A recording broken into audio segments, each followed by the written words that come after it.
Mexico উপকূলে অবস্থান করা গ্রীষ্মমণ্ডলীয় ঝড় মিল্টন আরও শক্তি সঞ্চয় করেছে। আবহাওয়াবিদদের বরাতে সিএনএন বলছে মিল্টন আরও শক্তিশালী হয়ে এখন ক্যাটাগরি 5-এ পৌঁছানোর কাছাকাছি রয়েছে।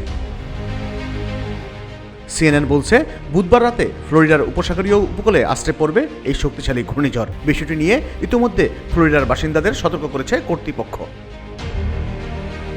ন্যাশনাল হারিকেন সেন্টারের তথ্য অনুসারে মিল্টন এখন 155 মাইল প্রতি ঘন্টা বেগে এগোচ্ছে।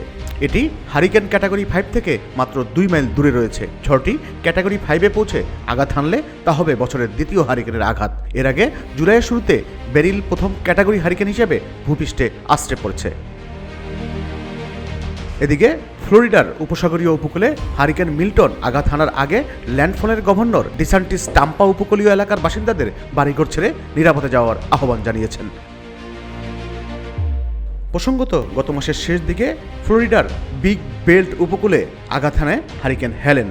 ওই সময় বাতাসের গতিবেগ ছিল ঘন্টায় 140 মাইল। হারিকেনের তাণ্ডবে প্রাণহানির পাশাপাশি বিগ বেল্ট ও আশেপাশের এলাকার অসংখ্য গাছপালা ও বিদ্যুতের খুঁটি উপড়ে পড়ে যায়। একই সঙ্গে বহু ঘরবাড়ি ক্ষতিগ্রস্ত হওয়ার পাশাপাশি শত শত রাস্তা ডুবে যায়।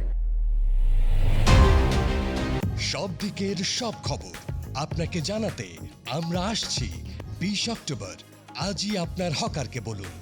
দৈনিক রূপালী বাংলাদেশ, মুক্ত চিন্তার দুরন্ত প্রকাশ।